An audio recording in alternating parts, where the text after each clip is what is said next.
Following figure shows the arrangement of bar magnet in the different configuration. Each magnet has magnetic dipole moment m.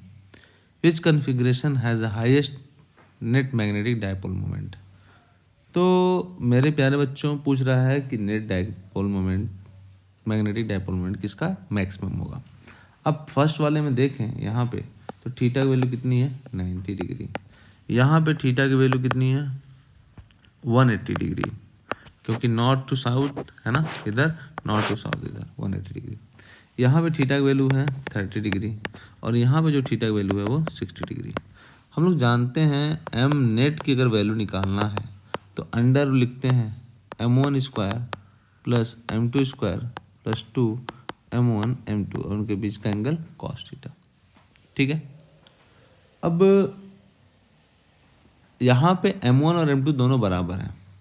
m1 जो है वो m2 के बराबर है, तो m1 इक्वल टू किसके बराबर है m2 के। तो m नेट हम क्या लिख सकते हैं, m नेट इक्वल टू लिख सकते हैं under root m square plus m square plus 2m square और कितना कॉस थीटा। ठीक है, अब सब में वैल्यू रखते चले जाए काम बन जाएगा। कॉस 90 की वैल्यू फर्स्ट वाले केस के लिए देखें, कॉस 90 की वैल्यू होती है 0, तो बचा कितना अंडर रूट एम नेट की वैल्यू कितना बचा अंडर रूट देख लीजिए एम नेट की वैल्यू बचा बच्चे एम नेट इक्वल टू कितना under root m square plus m square. क्या लिख सकते हैं कि एम लिख सकते हैं एम अंडर रूट 2। दूसरा जो ऑप्शन है उसकी तरफ चलते हैं, सेकंड ऑप्शन वो 180 डिग्री है, तो कॉस 180 की वैल्यू होती है -1, तो आप लिख सकते हैं यहाँ पे एम नेट की वैल्यू कितनी लिख सकते हैं m square plus m square minus 2m square, तो ये कट के 0 हो गया।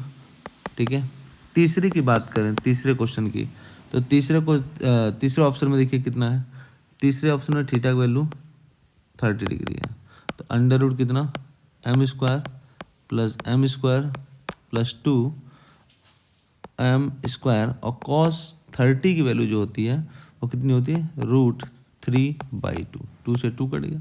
तो यहाँ पे देखिए वैल्यू ये वैल्यू मैक्सिमम आएगी, ये वैल्यू जो आएगी वो मैक्सिमम आएगी। अभी तक तीनों में तो मैक्सिमम है कितना लिख सकते हैं 2m square plus m square √3 है ना। चौथा ऑप्शन भी देख लेते हैं, चौथा ऑप्शन में 60 डिग्री है, तो m नेट की वैल्यू कितनी हो जाएगी under root m square plus m square plus 2m square और कॉस 60 की वैल्यू होती है 1/2, तो यहाँ पर आ गया क्या अंडर रूट 3 बाहर आ गया m।